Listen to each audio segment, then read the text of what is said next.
All right, here we go. It is my pleasure to welcome in my good friend and the former producer, of course, of Off the Bench. Casey McCollister has been gracious enough to give us some of his time here on a Friday. Casey, what's up, brother? How we doing? It's good to have you back. Everything good on your end? Yeah, everything's good on my end. I'm still around, fellas. I'm still here. I had a couple people message me on some of the other work I've been doing, and they asked, "Are you still employed by Chatterbox?" Yes, I'm still employed. I'm still lurking. I'm just not a face on the media side anymore. I'm all on the back end, and that's fine with me. That's where I want to be. But not today. Today, I got to get out all my Bengals takes, the offseason preparation. We got lots to talk about, man. Do we want to start with how the season ended? Because the Super Bowl was a stinker. That was brutal. Yeah. Oh, well, we had you on. What was that? It was a couple months ago. I remember you were in here in studio. I was hosting Off the Bench for Reed at the time. And I remember we had a couple of guests on that show, and we were talking back and forth that morning. It's like, all right, how are we going to fill the time we got to fill before we get to the guests? And I was like, Casey, I'm just going to turn it over to you, and you're just going to cut it loose. And it was YouTube gold for about 25, 30 minutes as you kind of just went on and on and on about all the problems with the Cincinnati Bengals. It was great. I loved it. All the viewers out there loved it there as well. So had to get you back on to get your thoughts here. We haven't heard from you in a while. But yeah, I'm good to start there. Do you want to start like from a Super Bowl perspective or how the Bengals wrapped up, or what were you thinking? Yeah, I mean, I will start with the Super Bowl because I do think it kind of ties in with the Bengals a bit. I thought, I believe earlier, maybe not the one rant you're talking about that was like 4 months ago, but the last time I was on, I believe I said something like the NFC West is going to win the Super Bowl. I thought it was either going to be the Rams or the Seahawks. Ended up being the Seahawks. They end up getting a win. All the comparisons for Drake May being like Joe Burrow, I mean, they're just not even close. Joe Burrow, king, and that in my mind, I don't know if you feel the same way or if he was, in a worse position than Joe. That's for debate. That's debatable. But yeah, the Seahawks, they win the Super Bowl and they do it in a way where the Bengals should be trying to mold themselves in such a way. They were able to perfectly find pieces to each position to where there was really not any holes that you could exploit on this roster. It felt like they just nailed 4 or 5 drafts in a row. They had a couple drafts where they had superstars like Jackson Smith and Jigba, Witherspoon, and Murphy from Texas. Those guys, they're going to be elite players, but they were able to fill out the rest of the roster with great starting quality players. They didn't need to be, knockout home runs. And then they supplemented it with, free agency moves, trades. Before that, they had Leonard Williams. They had a great pair there with Byron Murphy and Leonard Williams. Guys like Mafe, that you take early in the draft that aren't superstars, but they're good enough, right?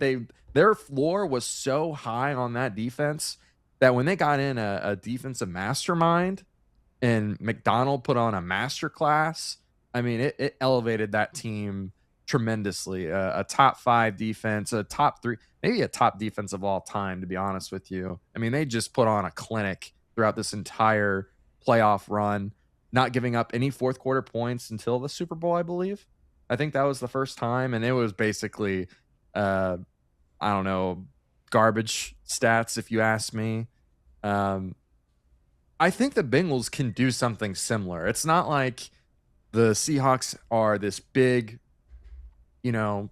town, like they're very similar, right? Seattle and Cincinnati are not like New York and Dallas, right?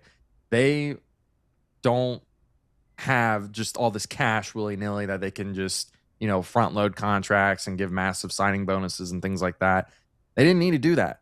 They were just meticulous and methodical and able to put together draft after draft and free agency move after free agency move that basically raised the floor exactly where they needed it to be. And then you get in a mastermind and it goes to the next level. Not to say that they didn't like get lucky or like they didn't hit and get superstars, but the way that the Bengals can learn from them is, you know, valuing the athletic and the stats put together, valuing the position, board rankings and things like that, age. Those are all different factors that they've done really well in the draft. And in free agency, they were able to kind of like supplement those holes that they couldn't fill throughout the draft. In years past, you know, it feels like the Bengals have been just kind of like treading water, doing their own thing to try to get by. Like they knew that they wanted to sign Jamar and T. Well, that's all they were able to do. They weren't able to get anyone on the defensive side of the ball to help out Joe Burrow. Seattle manages to, you know, find ways to make trades, sign good players, draft really well. Those are the things the Bengals need to do. Obviously, all great teams need to do that, or all great teams do that. But I think this specific franchise comparison, Seattle and Cincinnati, I think they're very similar in that regard. Where the Bengals are at right now, they have a lot of decisions to make. Trey Hendrickson, you're going to tag and trade. I saw something yesterday, or maybe it was 2 or 3 days ago. Trey Hendrickson, if he gets tagged, if he signs that franchise tag right away, does that screw the Bengals? I don't know. Like, I don't think it necessarily would be like the end of the world, right? Because then you have him. You have him, and he's got to play, you know? He doesn't play, then, you know, he's going to be stuck there again. So, yeah, they got to figure out Trey Hendrickson and what they're going to do there. I hope they tag and trade. They need to focus on defense heavily in free agency. The free agent class, very stacked with the safety position. There's some really good linebackers available for them to get some veteran leadership in that room. Yeah, I mean, there's lots of defensive talent that they can acquire where they have massive holes and needs. Your thoughts on the roster as a whole right now, Stone? Yeah, kind of what you were saying about Seattle, how you look at Seattle and you go, that's just a well-oiled machine, right? Top to bottom. The GM, John Schneider, I think is one of the most underrated GMs in all of football. He seems to be a surefire future Hall of Famer.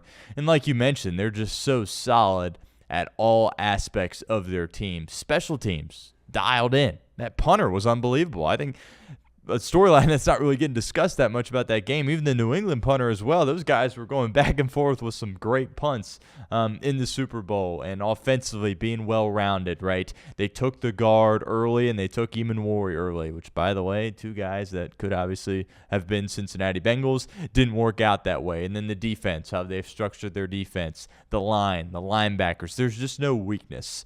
And they're able to do something like that because they've got Sam Darnold on a very team-friendly deal, right? Wouldn't call him cheap, but it's not Joe Burrow money that Sam Darnold's getting, and we'll see. You know, if time goes on and he garners a more sizable contract, it's going to get a little bit more difficult for Seattle to sustain that level of roster around them. But when you're talking about the Bengals, you can't afford to structure your team that way. Literally, you can't afford it. Now, you can do a lot more and be more creative with the cap. We pick on the Bengals all the time, and rightfully so, but being that stacked at all aspects of your team, you can't do that when you have 2 wide receivers that are getting paid top-of-the-line money and a quarterback, of course, that is getting paid top-of-the-line money as well. And I still remain optimistic that you can win with this setup just because of how good Joe Burrow, Jamar Chase, and Tee Higgins are. For example, what's going down in Dallas right now? You got Dak Prescott making $60 million. CeeDee Lamb's getting paid, and there's some rumblings about a potential tag for George Pickens. Maybe you look at giving him a big-time deal. That's not going to work in Dallas. It might work here in Cincinnati just because Joe Burrow and Jamar Chase are so elite. But not to disrespect Dak Prescott and CeeDee Lamb, they're not Joe Burrow and Jamar Chase. So it'll be interesting to see how they fill the holes on this team. We know, Lord knows, there's a bunch of them that need to be addressed. And they do have lots of cap room in order to make it happen. They have several picks. As you mentioned, hopefully we can add an additional pick into that mix. And I do want to kind of get your thoughts on this real quick. I've spent a ton of time on my show talking about tagging and trading Trey Hendrickson. You alluded to this a little bit. It seems like you want to execute a tag and trade. I was trying to figure out a reason why you wouldn't, right? I guess there's a situation where you can't find a trade partner, but all the websites we look at and all the listening you do about people talking around the league, it seems like Trey Hendrickson's a top-of-the-line free agent name, and I think a lot of people would argue he's the number one available free agent, so it's hard to believe a team wouldn't be interested in his services, giving up a third or fourth round pick. Kind of just explain a little bit to me your thought process on Trey Hendrickson getting tagged and traded. Are you worried that he would sign it right away? Like, I feel like he's done here in Cincinnati, but then again, if he were to sign it, then he kind of gets that contract he was looking for a couple of years ago. So your thoughts on that, and I guess your confidence level as far as if Cincinnati could pull it off, because if this was Philadelphia or Seattle, it'd be or Kansas City, kind of a foregone conclusion, but I think a lot of us out there don't really have faith that they're going to be able to execute this. Yeah, I mean, to be fair, I'm not exactly sure how, realistic it is for him to want to sign it. I think if he did, it would screw the Bengals because it would just put a wrench into the plans of how you can spend your money before you find a trade partner. That being said, ideally, in an ideal world, before you place the tag on him, you have already found a trade partner. That way, you don't have to worry about that. You just ship them and get rid of the headache, right? In my mind, I think there is a perfect scenario out there. We have one of the ultimate pieces to find another star talent. I'm looking at the Raiders. I'm looking at Maxx Crosby. I'm looking at Trey Hendrickson. And you use them as part of your trade deal. You don't necessarily have to give your top 10, your number 10 overall pick for Maxx Crosby. You use Trey. Use your second this year. Maybe that gets it over the hump. Maybe you need to add an extra pick later on next year. I think that works. I think that actually gets the deal done because not only are you getting relatively similar talent for maybe a little younger, but, the Raiders are looking at it like, oh, we're, getting a similar player for, extra picks, and they need a lot of picks to help fill out some of the holes on their roster too. The Bengals, they get a guy that, would want to be here, is in a team-friendly contract. I think after this year, it's like $30 million guaranteed. After that, none of his contract is guaranteed. So you can easily cut bait with him if things don't work out. And you were already going to do that with Trey Hendrickson anyways. So you might as well get a guy that might not be as great of a pass rusher, but certainly more skilled in terms of the run defense, and certainly a guy that is a leader for the Raiders will come in Cincinnati and be a leader for this team as well. So I think that to me is the ultimate package or the ultimate dream for the Bengals with Trey Hendrickson and tagging him and trading him is to get a guy like Maxx Crosby. Whether they can execute that, I don't know, because I don't think we've ever seen this team tag and trade anyone. I don't believe so. And we've never seen a blockbuster trade like that unless it was trading away a player. I don't think we've ever traded for someone that was big time, like a Maxx Crosby, and brought him in. That's just not what the Bengals do. So it'll be really interesting to see what they do. Worst case scenario, you're getting like a third or a fourth round pick for Trey. And I don't think that's the end of the world either, because you try to wait for next year to get like the comp pick. You might not be able to get it because you spent a bunch of money this offseason, right? So there's that risk as well. And I just don't feel like it's worth it for the Bengals to risk that, to not get any value from him. So I'm going to go ahead and find a trade partner. And, whether that's a fourth round pick or a third round, it doesn't really matter. Just get some value for him, because right now, as it stands, you're getting zero value for him. You don't have to figure out this you don't have to figure this out until the trade deadline, or not the trade deadline, the tag deadline, which is like a couple weeks from now, I think. Yep. So we'll see. I'm anxious to see what they do. Excited to see what they do because it will tell us a lot about how far they've come. I know we've given them a lot of credit. I think we took some of that credit back this season, considering how things went for the roster this year defensively, how the team had kind of stepped forward, giving out big money, signing long-term deals, things like that. We didn't know if they could do that or not. They proved us right and wrong because, they did it, but at what cost? Filling out the rest of the roster is kind of important too. So we'll see if they can do it because I think it's a sign of things to come if not. But yeah, those are my thoughts on Trey. Ultimately, the dream package is for Maxx Crosby. I think it's worth giving a second and Trey and maybe even like a fourth or a third next year for him. Maybe it's a conditional, like Maxx Crosby gets a certain amount of sacks, it turns into a 1 next year or something like that. I don't really care. I just think Maxx Crosby is a hell of an upgrade, to be honest with you. And someone that will fight tooth and nail to play. Yep. He wanted to play on what? On a knee injury or something like that. I can't quite remember what the injury was. But he wanted to play for the Raiders, who were out of the playoffs. The final couple games of the season hurt. That's a guy I want on my team. So those are my thoughts on Trey. How can they, absorb some of the contracts and sign these big guys in free agency? Something else that we haven't really seen them do: restructure contracts. Yep. Restructure these deals with Joe Burrow, with Jamar Chase. I don't think Tees is very big. I think it's like $4 or $5 million that you would get if you did the whole year this year restructured. But regardless, you get all of Joe and Jamar. I think it's an extra $30 million, something like that. If you do both of them, the full restructure.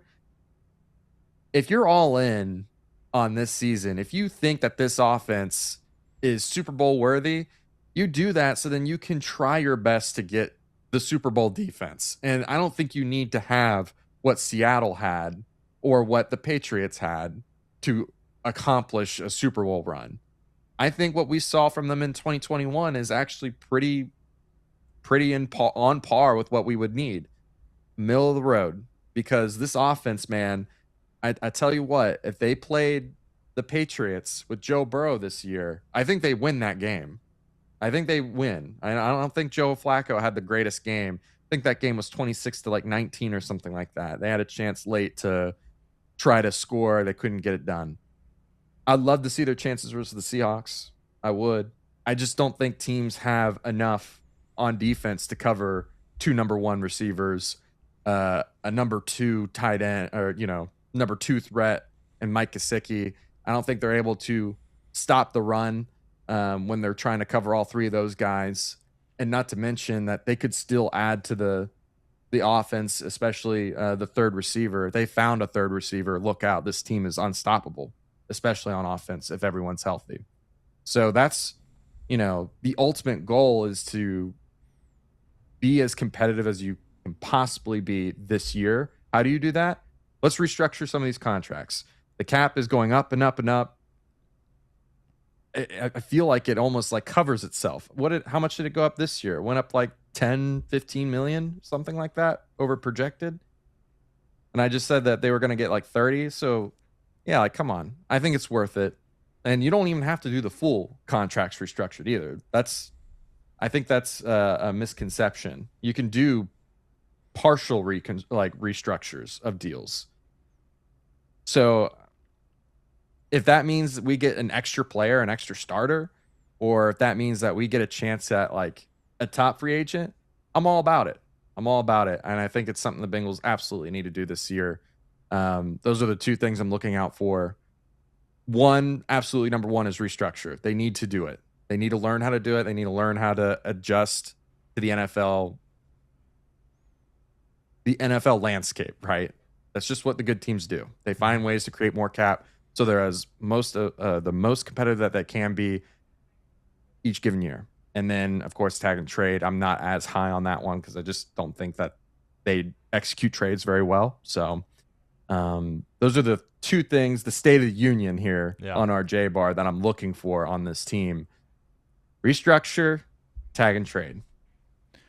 We will get to more free agency stuff here in a second. I do want to backtrack for a moment because I think the Maxx Crosby stuff is worth discussing. With the Cincinnati Bengals, their history, a lot of people here are talking about this and they're like, what are you doing? You're just wasting time. However, when your star players are out at the Super Bowl and they're throwing that name around, and when it comes very clear that Maxx Crosby, I think, is going to be on the move and Cincinnati needs somebody at that position, I do think it is worth spending a little bit of time talking about.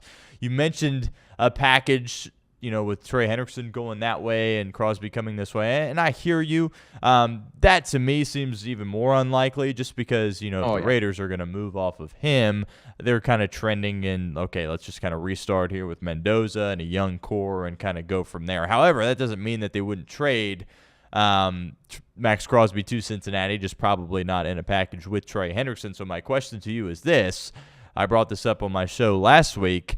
I'm willing to move off of number 10 in order to land Maxx Crosby. He's 28 years old. He's one of the best players, period, regardless of position in the league. As you mentioned, he's a dog. He'll play through it. I know he's out in Vegas and has been his whole career, but he kind of has Midwest vibes a little bit. Played at Eastern Michigan. There's been some reports about his interest in joining a team like the Patriots or the Ravens. I think the Bengals and Joe Burrow kind of fit into that category. And to be honest with you, Case, I would even consider looking at my 2027 allotment of picks and saying, you know what, we might have to move some of these as well. I would think about sending a Micah Parsons type package to Vegas for him. And I know some people think that's crazy. He's a little bit older than Micah, obviously, but I would consider it. What's kind of your package? You mentioned a second and Trey, but are you willing to move off that number 10 overall spot? So I'm glad you brought this up because I was thinking about this earlier and didn't know whether or not to say it out loud, but and I won't take full credit for this. I think there's other Bengals content creators out there that have said this before, but could you imagine just telling Trey, like, hey, we got Maxx Crosby opposite side of you. You want to just sign another 1-year deal or, 2-year deal and we'll guarantee all this year or something to that extent, just like Trey Hendrickson and Maxx Crosby is unthinkable. It's almost unfair, right? It's so tempting. It's so tempting in my mind. And I'm looking at some of the projections for Trey Hendrickson. A 1-year, $21 million contract is what he's projected on PFF. It's not even the franchise tag. So could you imagine? I just feel like it would be and more reason to restructure those deals with Jamar and Joe, because it's like an extra 30 or at least 20. That helps cover most of what you're going to have to pay for Maxx Crosby. I'm all about trading 10 for Maxx, and I'm all about trading Trey for Maxx in a second or whatever package deal that you can do. I'm all about Maxx Crosby 100%. Somewhere on this roster, some way, somehow in 2026 through the 2027 season. Give me Maxx because I think he's a dog. I really do. I believe I was having a conversation with one of our good friends of the shows, Jacob, about this. And I asked him, where is Trey and where is Maxx Crosby? Because I think we had disagreed on where we thought those two players were. And he wanted Maxx over Trey. That was, I think, a year ago or a year and a half ago. I can't quite remember how long ago that conversation was. But he loves Maxx Crosby too. He's a dog. He just does everything. And he does it at an elite level. So, when you ask me about Maxx and the number 10 pick, I think it makes a lot of sense. I think there's a lot of different routes you can go to if you're the Cincinnati Bengals. Yeah. I can always count on you for some out of the box thinking there. Yeah, well, let's team up Trey Hendrickson and Maxx Crosby. I'm sure when we get to our draft segment of this, interview or whatever you want to call it that we're having right now, you're going to be throwing Carnell Tate and Jordan Tyson. Oh, take a receiver. So I can always count on you for stuff like that. Yeah, I like to throw some. I like for people to think of all the possibilities, right? Yeah. As silly as they might be, some of the thought process behind them also might be silly, but they're it's all about the entertainment, right? So like keeping people on their toes. I don't think Trey would be convinced with just Maxx Crosby being opposite beside him to sign a deal, but I do think like you're Trey, like you get a 2-year deal with Cincinnati. Maybe it was the exact deal that he got last year, minus the year one, right? Yeah. And you're like, maybe I can win here in Cincinnati with a guy like that opposite of me. I don't know. It's just maybe a tool, a bargaining chip. Yeah. It's an interesting take. I think I'm ready for Trey Hendrickson to be on a different team. But, sign me up for Maxx Crosby. But before we get into this draft conversation, we're going to spend a lot of time on that. Looking forward to getting a lot of your thoughts there. We do have to talk about free agency, kind of going in chronological order here, right? State of the Union, Super Bowl wrap-up. All right, now we're into free agency. Before we know it, it's the draft. Combine, by the way, in a couple of weeks. The free agency class, top to bottom, not great. NFL free agency, if you're an elite player on a certain team, they want you to stay, so they're going to pay you. And not many, elite players are just walking around in free agency. It doesn't work that way. And a lot of times you're going to have to overpay for players. John Franklin Myers is the number one DT from Denver, and he's going to get a boatload of a contract that somebody is going to overpay for. There's different areas that we can attack. We'll start with the defense before I ask you maybe a question or two about the offense. I look at this team, what they have on the interior and what they have on the outside as far as edge rushers go, and I kind of came to the conclusion. We were doing Paul Dehner's mock offseason sheet. I'm not sure if you explored or experimented with that at all. I have, yeah. Okay, but I was looking for 2 new guys to come in along the interior. And again, Geno Atkins isn't walking through that door, unfortunately, but my way of thinking, and maybe this is an elementary way to do it and not the right way to think, but I know how bad it was with the guys that they had, so let's get some new guys in there, and I think I would cut either B.J. Hill or T.J. Slayton. My gut says B.J. Where are you at with those 2? Are you making cuts there, and do you have any names for me along the interior of the defensive line? I also don't want to take credit for this. There's some graphic out there that was comparing DJ Reader and TJ Slayton's seasons last year. Well, TJ Slayton had just a far and away better season than DJ Reader did. I know fans love DJ Reader, but when you're talking about what a player provides for you, TJ Slayton was probably the best, at least in the interior. I might as go as far as say the best defensive lineman we had last year for what he was asked to do, right? When you play nose tackle, your responsibilities are plugging up gaps and, run stuffer, right? And he had a couple sacks and he had a couple hurries. It wasn't like he was completely inept. I just feel like BJ Hill and his time and the era of that Super Bowl defense has like come to a close. I'm ready to move on. As much as that pains me to say, maybe it's not a complete cut. Maybe it's just take less money. Maybe you can work that out with him. I don't think he's like terrible. I don't think he played terribly, but I just feel like that end of the road is coming if it's not already here for him. So I'm ready to move on from BJ Hill. You need a guy that can pressure from the 3-tech spot. And BJ just hasn't been able to do that. And he's not been able to really stay healthy either. He's been nicked up quite a bit throughout the last couple seasons. So I'm ready to move on from BJ out of the 2 guys that you mentioned there. Unfortunately, though, it doesn't feel like there's a great replacement for BJ in free agency. Like you mentioned before, John Franklin Myers is too rich for my blood. If anything, I'm looking for some sort of value pickup. I'm looking at like the Tim Settles of the world. I'm going deep going deep. I think there's like Logan Hall I had is an Logan Hall. option Yep. too. Yeah, Logan Hall. I'm not signing those guys to super long-term deals. I'm $6 looking at million 1 year. You fine with Yeah. that? Yeah.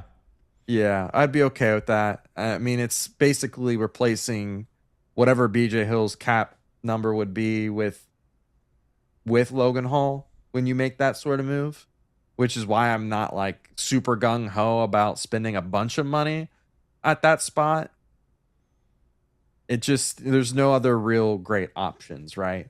That's why I mentioned like Tim Settle, who's going to be like a guy that's, going to give you some juice. He's going to have to be a rotational guy. So you're going to have to find another guy, but he's only costing you like 3 or 4 million.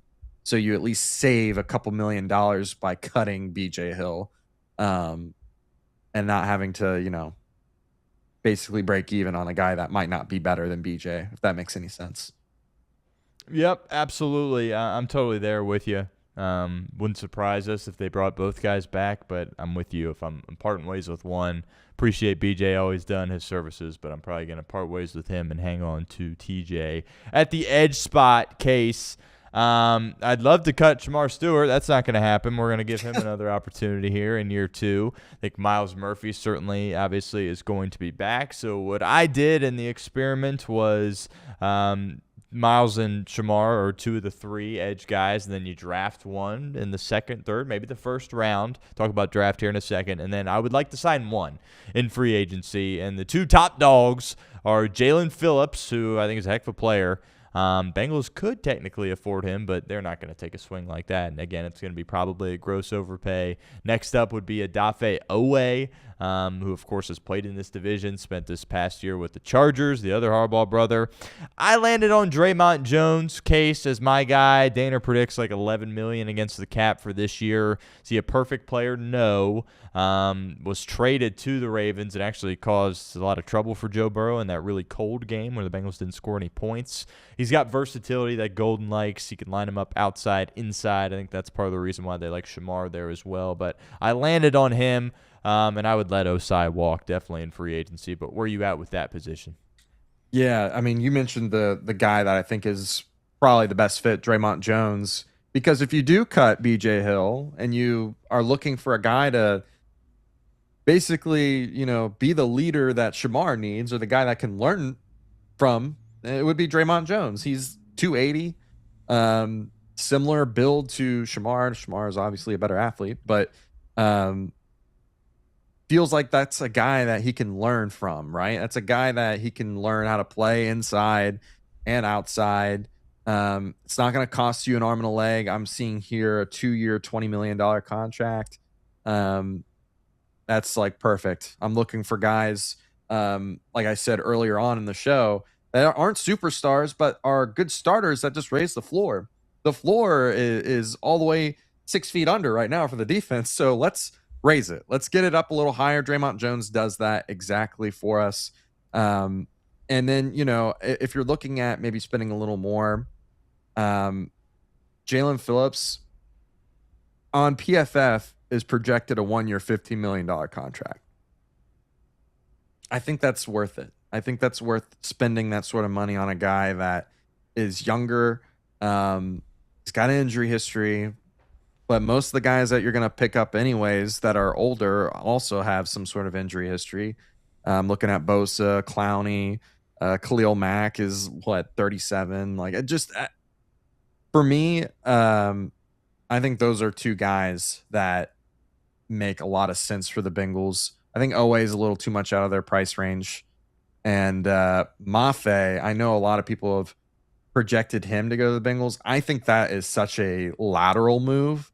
Okay. He's basically Osai 2.0. Yeah. He's a rotational edge rusher. You're not finding much improvement there.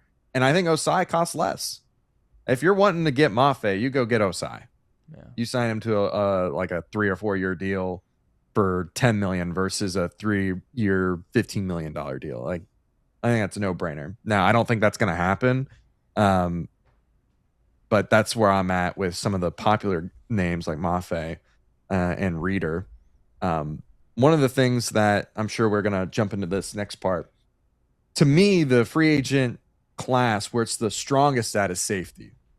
I think safety is one of the best positions in this class, free agency wise. There's a ton of names. I mean, there's a ton. Brian Cook. Yep. He's projected, I believe, like a 3-year, $36 million contract. There's, let's see, I got a list of names here. Brisker. Brisker from the Bears. He plays a lot of near the box. That could work. We've got where's the Rams guy? I can't remember what his name is. Yep. Yeah, Cam Curl. That's a 2-year, $17 million deal. I know he didn't look great against the Seattle Seahawks in the what was it, the championship round, but other than that, he looked pretty good all season long. Nick Cross is another guy. If he is somehow available, if the Colts don't re-sign him, that athletic, can play over top, and play in the box, looks really good. To me, there's easier value to find at safety there. To find that, not necessarily a superstar. You don't need a superstar. You need a starter that's going to raise the floor. Because at pick 10, there is a chance you do get Caleb Downs, and you don't want to basically skip over him because you overpaid at a position that isn't of value. So all those guys, though, are like, besides the Brian Cook, who's around like 13 million, all the guys that I just mentioned before and that you mentioned are like $7 million guys, $9 million guys. And I believe Stone, he was somewhere like 6 before 6, he's 7. A free agent. Maybe we bring him back. Oh, no. That's ridiculous. That's funny. But before he took a reduced deal, he was supposed to get like $6 or $7 million this last season before he took a pay cut. So they are already in the books planning to spend somewhere around there. And it's been a hole for so many years. Like, let's just, get a starter in there, make that the secondary just solid all around. And you didn't overpay for someone that, you couldn't take Caleb Downs, right? So my number 1 target is probably Cameron Curl, Nick Cross, number 2, probably somewhere in there. Those are the 2 guys I'm looking at that would kind of fulfill that need, that you're not going to overpay and not still take Caleb Downs. So yeah, I mean, I think safety is a spot though that could yield some good value there. Yeah, that to me is fascinating because I agree. If there is a position that has a solid class, it definitely is safety. Only issue is the Bengals have devalued that position my whole life, and it's come back to bite them. So hopefully that changes a little bit this go around. Quickly, linebacker. How would you address it? I think really for me, the Bengals, I made the joke earlier this week on my show. It's like DiCaprio once his girl turns 25. Like if you turn 30, the Bengals got no interest in you when it comes to helping out their defense. But I think you could bring in a guy that, like Demario Davis. I get he's 37. He'll probably end up back in New Orleans. But a guy that's been around mid-30s that you're not committing to long-term, that can just be a stabilizing force on that defense. Leadership. Solid tackler, know what the heck he's doing, and just commit to him for 1 year, right? And then find another guy to fit that spot next year. I don't know why the Bengals are so against doing that, but you're not going to cut Demetrius Sandor Barrett as much as we would like that to happen. I think one of them's definitely going to start. Hopefully it's Demetrius Knight. I think you draft one at some point. Maybe a Sonny Styles. We'll talk about draft in a second, but any free agent names at linebacker? Yeah, Bobby Wagner as well, if you're talking about that play? 1 year. People tell me he can still play. Demario Davis, can Demario Davis play? I mean, they're the same age basically, right? Yeah, but he looked a lot better this past year. Bobby Wagner didn't do a thing. There's this narrative out there that he can still play. I don't know. Legion of Boom, Bobby Wagner was great, and even a couple of years ago. But I don't know. That's interesting. I hear you though. Hey, leadership, I'll take it. Anyone else? Yeah, Leo Chanel is another guy too. Yeah. I think he's 25, will be 26 in the season. So. At that cutoff mark, that 25 years old mark. And he's not projected anything crazy either. 2 years, $12 million. So you're only spending 6 a year, basically, if you're averaging that out. I like that. And it also, he's a bit of a, he's not much of a coverage guy. And I know they really need someone that can cover tight ends, that can cover, potentially slide over to the slot and cover slot receivers, bigger tight end, things like that. But Chanel could fill in the role that Demetrius Knight really struggled in, which was pass rush. I mean, every time he lined up on the line, it just looked like he got washed out, looked awful, to be honest with you. He looked much better playing from the traditional spot, like, 4 or 5 yards away from the D line. Head up over the line, the running backs and things like that. Leo Chanel, he can at least, come in and be your blitzer. And he's a guy that has won. He's a guy that, when you're talking about leadership and being able to learn from, the dude won multiple Super Bowls with the Kansas City Chiefs. And I think that's a little underrated as well. It's a guy I loved coming out of the draft too. That was 4 or 5 years ago. I think I had him mocked in to the Bengals like 600 times, to be honest with you. I love that guy. But yeah, I think that it makes a lot of sense. The money's there. And the theme for the free agency for me, especially on defense, is not breaking the bank, finding value starter level quality players that just elevate the floor. The floor, again, 6 feet under. Let's raise it. Leo Chanel does that. He raises the floor. He does a particular role very well. Nick Cross does a particular role very well. Cameron Crowe, particular role very well. And, that is what the Bengals need. That's something that you can rely on. This guy can do this very well. Let's just do that over and over and over again. And hopefully it yields fruit, but I think it would. The other thing that I've seen a lot of is spending money on linebacker this free agency. And I just don't think the Bengals really value linebacker like that either, especially after drafting 2 guys. I just don't see them getting like Devin Bush for 3 years and paying like $15 million a year. I don't see them getting a Devin Lloyd for 3 years, $48 million. Like that's so much money. And it's not out of all the positions, I think linebacker is the least valuable position. Safety is probably second, or you can argue first, but I think it's definitely shifted to linebacker being the least valuable position on defense. So I just don't see even myself going after guys, as much as I love Devin Lloyd, as much as I think Devin Bush could be a good fit for Cincinnati. The money just doesn't make sense to me. The Bengals did spend money on Logan Wilson. They did spend money on Jermaine Pratt. So maybe I'm wrong there, but I don't see it. I don't see them getting a guy like Devin Lloyd, who's potential for Pro Bowl or All Pro, depending on the season you look at. So. Yeah, no doubt. Clearly, free agency going to be huge for this team, and that's going to impact what they do in the NFL draft as we kind of shift this conversation a little bit there. Some great names that you brought up. We'll kind of see. Well, I think we both agree that you just need overhaul on the defense. I want to see some new faces, some new players out there, and see what you can do, because you can't keep running it back with what you've been doing the past couple of years. Clearly, that is not working. But I'm a big draft guy. I know you're a huge draft guy as well. I think this is kind of the most fun conversation to have this time of year. And the Bengals are in a good spot. Not a great spot. Could be in the top 8 or the top 9 even. They're just outside that, but at number 10. Better spot, certainly, than they were at number 17 last go-around. And my first 7-round mock actually aired on yesterday's show. You haven't seen that yet. Maybe we'll talk about that off the air. I didn't love it. PFF, I just ran through the PFF simulator. It gave me a B+. There were some things I liked about it, some things I didn't like about it.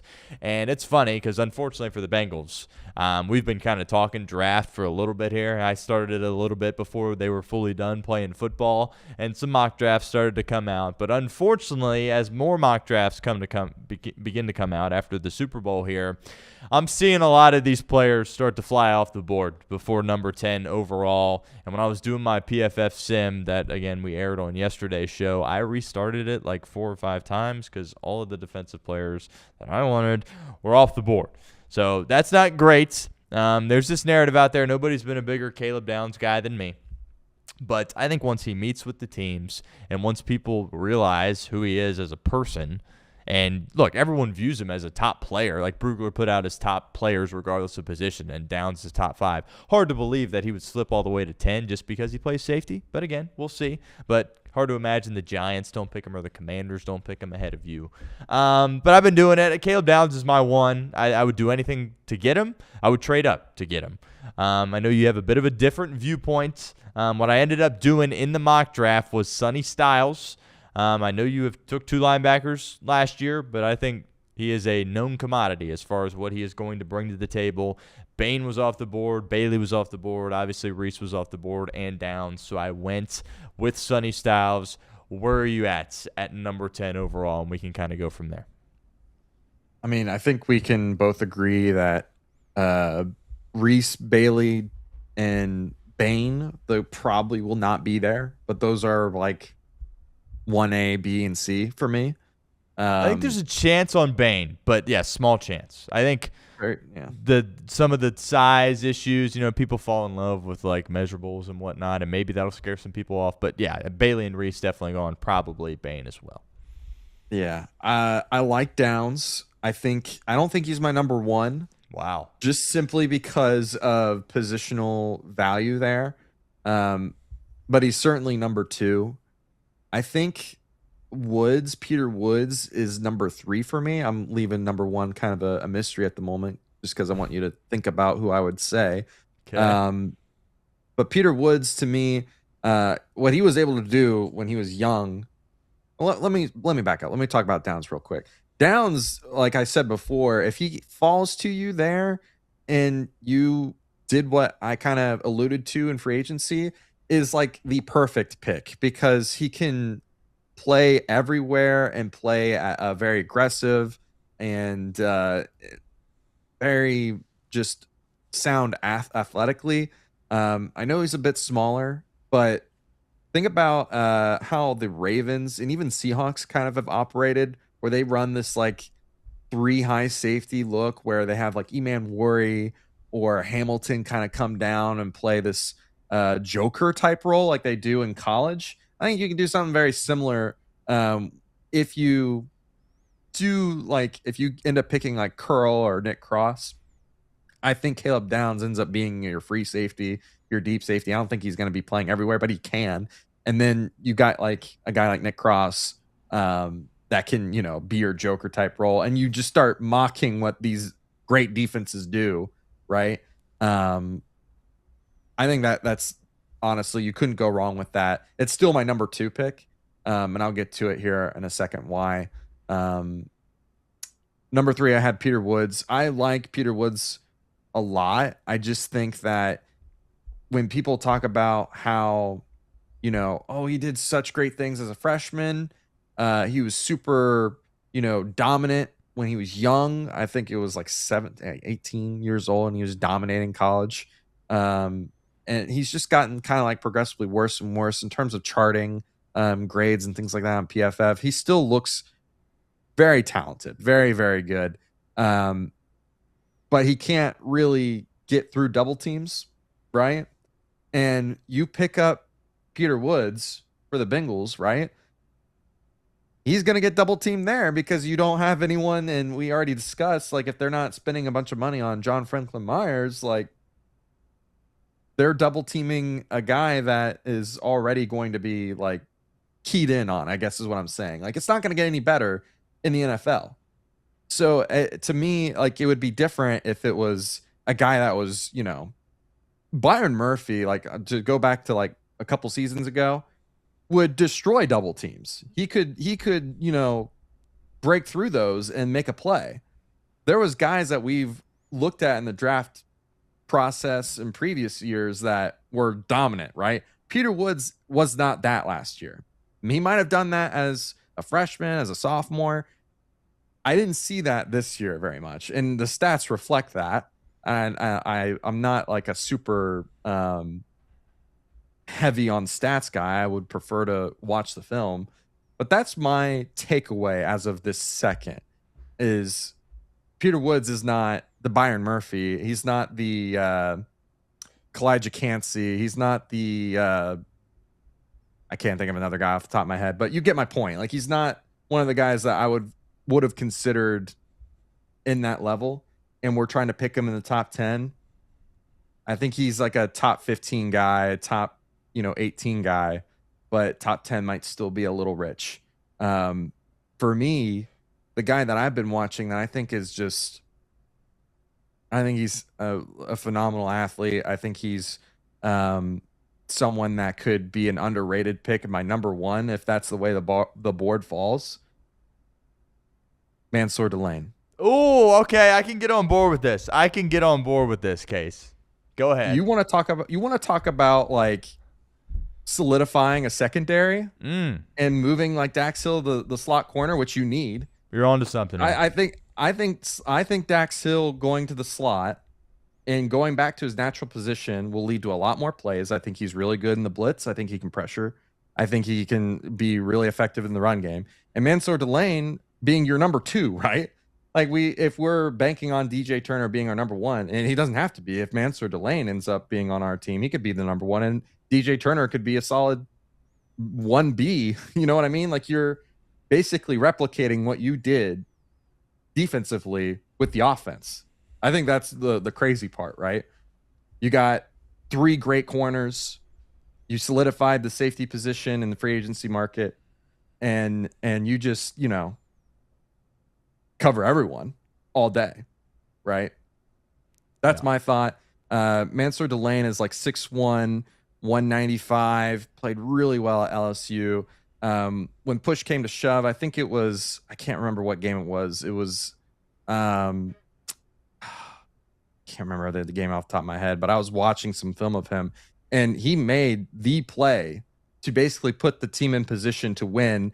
And of course, they like missed a field goal or something, and they ended up losing. I can't quite remember how it all unfolded, but he made the play to put the team in position to win. And he's done that a few times last year. So to me, when you get a guy that's clutch in a position that is of value, like corner, yeah, I'm all about it. Especially when you're also going to have to worry about paying Dax and DJ Turner at some point. Let's keep a strength, right? That's my thought. What are your takeaways on that? Yeah, I like that. I'm not gonna lie. I was a little bit worried. I was waiting for Carnell Tate or Tyson or one of the tackles. So you had me a little bit worried for a second.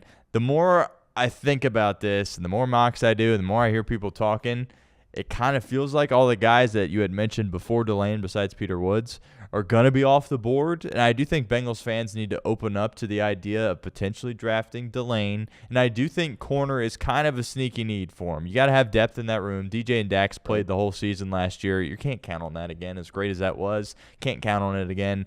The only slight concern that I have, and you mentioned you being fine with putting Dax back at nickel on the inside.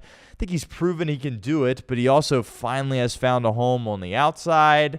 And then it's like, well, we got 3 outside corners. Do you want to ask Dax to move back in? I don't know. I'm a little bit worried about that, but that would be a fine problem to have, I would say. But I think Dax definitely was stronger on the outside than he has been at nickel, and obviously was at safety at the professional level. So I think that is very, very interesting. To me, he's clearly the top corner in the draft. Now you're hearing a lot of Jermod McCoy out of Tennessee, who missed all of last year. He had an injury that caused him to miss the entirety of the year. And to me, when you need a guy on defense and you get the 10th pick to pick a guy that didn't play for a year, it seems like stupidity to me. Maybe McCoy's a heck of a player. I truthfully don't really know. I do know that I watched Delane at LSU, and he absolutely was awesome. So to me, I would take Downs over him still, and I would take the edge guys, Bain and Bailey, if there's a chance that those guys could even fall.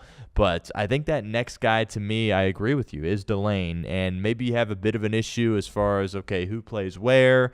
Again, inevitably somebody is going to get hurt. But I do think Bengals fans need to open up to that idea about taking a corner there if it is Delane at 10. I think that'd be a good pick. Yeah, I agree. Yeah. Especially because we didn't really mention it in the free agency section of this, but they're gonna have a hole at nickel, and they're gonna have to find having a good nickel, especially in the run game, can mean it can mean a lot. So solidifying that position with like Dax, a guy that in college looked phenomenal in that role, to me makes a lot of sense. And like I said, position value, right? Corner to me is a no-brainer. Downs, don't get me wrong, number 2 right after that. And it's close. It is so close. But if Downs was like 6'2", 225 and we were having this conversation, I think he is my number 1. But he's like 5'11" and like 195, which makes me feel like he can only play deep safety. Like he's not going to be playing that joker role in the box. You know what I mean? He's not going to be your Kyle Hamilton. He's not going to be your Nick Emanwari. And maybe I feel a lot different after he tests, because maybe he ends up being a phenomenal athlete despite being a little smaller. He is. But I just, but I already said it. I think the position value, you get Mansour Delane, the number 1 corner in the draft. I think that's good value. Are you open, before we get to other picks and other rounds, are you open to Sonny Styles? No, because No. I think you could. I think you can find. I think you can find a good linebacker later on in the draft. Okay. Like I think Jacob Rodriguez could be there. Kyle Lewis. Okay. I really liked him too. Those two. Like if you're really stuck on wanting to get a linebacker, to me the answer is not another rookie linebacker. Like I don't think that helps the linebacker room improve, because I think they just need leadership. No, I really do. I don't think that adding another rookie to the room is going to change much of what we saw last year. Yeah. Unless they're like, I guess a Sonny Styles, but I just I don't know. It feels icky to pick linebacker that high after you picked 2 last year. It just I don't love it. It would be like it'd probably be my 4th or 5th pick. Okay. If we're doing it in order, Delane, Downs, Woods, I would probably consider one of the receivers or Kenyon Sadiq before I pick Sonny Styles, which people that love Ohio State are going to kill me in this section of our stream. But I just feel like my answer is in free agency, not in the draft. Okay. I can respect that. I went with him in the first mock that I put out, but I totally get your reasoning there, and I can respect it. Got a couple of minutes left here before we let you go, Case. Let's operate under the assumption that they get Delane, because that's a great point by you. I've kind of been on this for a while, and I would like some other players, but if they're gone, give me Delane at that cornerback spot. To me, that means you got to get edge in round 2. Regardless if you get Draymond Jones or not, I'm keyed in on that position. Maybe defensive tackle. I know, don't draft the position, Stone, draft the player. No, I want to draft the position. I want a guy that can play the defensive line for this football team. Couple of second-round names out there. Mason Thomas, the kid from Oklahoma. Zion Young from Missouri. LT Overton from Bama. Romello Height from Texas Tech are a couple of names that people speculate could be in the second round. Akis from Illinois as well. Any of those edges you like in the second round, or maybe you disagree and you think they should go somewhere else at that point? If I'm hopeful for Zion Young to fall to me. I think that's a good fit for the organization and what they've drafted previously. He's somewhere like 260, 6'3", had like a 17% pass rush win rate and somewhere in the mid-20s for true pass sets. And he was also really effective in the run. I think it was like upper 8%, like 8.5 or higher, something like that, which is pretty good for the edge position in this class. I think it makes a lot of sense. He's from Missouri, so he's played really solid competition in the SEC. That's what I would be looking at the edge position.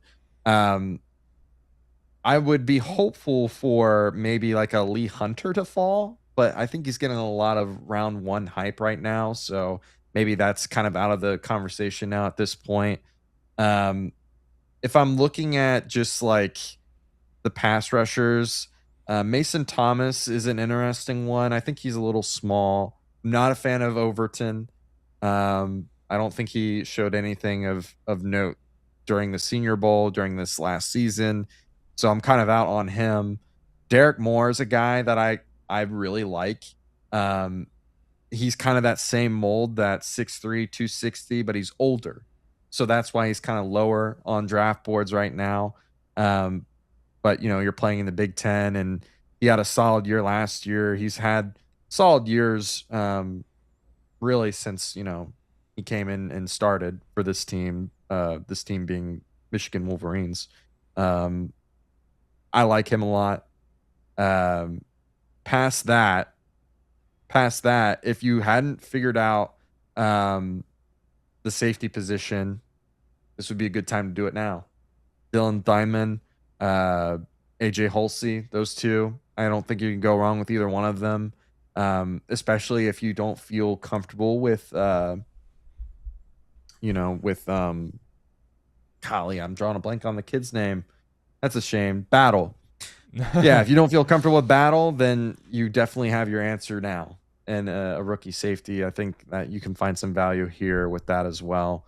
But the sneaky two names here, Keontae Scott, Miami slot corner, and D'Angelo Pons, two slot corners. I think,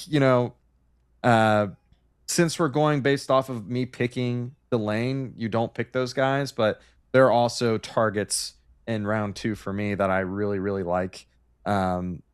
Unfortunately, the edge class to me, once you get out of the second round, really stinks. Yeah. So for me, the two names that I'd be looking at is Zion Young and Derek Moore. Those are the two that I'm really high on, and the rest of them, I think they're either too old or not the right size. I'm a little weary of the Romello height. Yeah. Just because, he was beside Lee Hunter and David Bailey, and he also had, Sky Gill Howard was there. And I think there's another guy that was behind him that was pretty good too. Like, they just had a stacked D line, so it's really tough for me to pick a guy that was surrounded by a bunch of talent and produced. I know he dominated, but at least in the pass rush, but I don't know. It's just a little icky for me. He would be like my fourth choice out of the edge rushers there that we mentioned. But yeah, so Zion Young, Derek Moore, Mason Thomas from Oklahoma, then Romello Height. Yeah, I think I'm out on the Wolverines. I've just had enough. I'm not even an Ohio State fan, but the last thing I want is another Chris Jenkins in that room. We are out of time, Case, but I got one more question I got to ask you. There's debate with the Bengals. Do you try to find your left tackle of the future in this draft? I don't know if there's one walking around in free agency, or do you just say, we'll worry about it next year? Again, was very happy you didn't take a tackle at 10. They probably both will be available. One of them definitely will be, talking about Fano from Utah or Maui Noah from Miami. Is that something you're trying to address in the 3rd, 4th round? I'm not opposed to it, but at the same time, I'm not going to freak out if they don't either. Yeah, I'm hoping that based off of what we've talked about so far, that we've kind of gotten the idea that I'm looking, at least in free agency, for a lot of different starters, but not superstars, and that I'm looking for, the best value that you can get in the draft, right? I want to pick BPA at all costs. Yeah.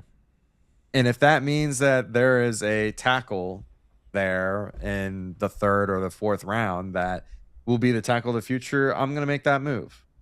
Absolutely, I'm going to make that move. I think it's important that it is not ignored.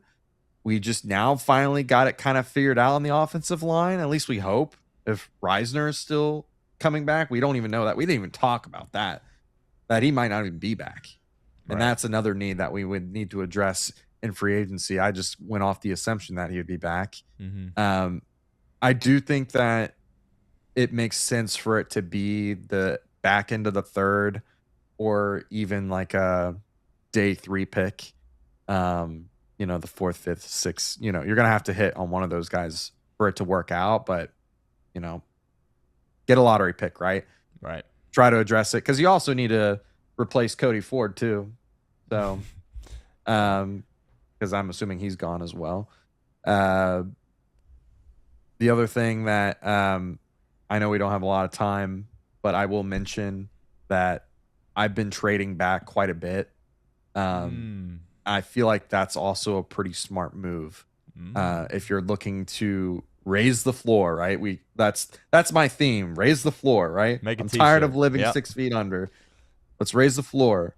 How do you do that? Getting more picks and trading back to like pick 18 with like the Panthers, right? Let's say they really want to go get a guy and you get their 2nd and a 4th, or you get their 3rd and a 4th or something like that. I think that's a really smart move. And I think then you can also, again, address different needs, sneaky needs like receiver 3 or tight end 2, an actual blocking tight end that has some receiving upside, or, you know, your O-line 6, you know, different things like that. I think that could be our next podcast that we do, Case. We might have to dedicate a full hour towards trading back and what that could look like. But I think it's an interesting conversation, certainly one that the Bengals don't typically explore, but definitely could be beneficial for this team. But, Case, I appreciate you helping me out, hopping on here, talking Cincinnati Bengals. Been too long. We got to do this at least once a month, but I appreciate the time, man. Thank you. Yeah, absolutely. I just hope that the Chatterbox fandom here, the viewers, aren't sick and tired of me talking and don't think I'm completely inept. I do acknowledge that I have a lot of outside the box thinking, but I do think it kind of sometimes does take a little outside the box thinking to help out the Cincinnati Bengals because they need all the help that they can get and all the different possibilities that are out there. I like to, you know, think about what all the different possibilities are. So, yeah, I like it. Very creative. We need that. Sometimes maybe I'm a little bit too dull. You come in here and you spice it up, and we appreciate the heck out of that. Delane, I like that. We're going to be talking about that for several weeks. Delane. That could be the answer here in Cincinnati. But that will do it for this edition of the show. Appreciate everyone, as always, for tuning in. Make sure if you missed the show, that's fine. Check out the podcast wherever you get your podcasts and leave us a 5-star review. Thank you to Casey McCollister for hopping on, and thank you to all of you for tuning in, and have a great weekend, everybody.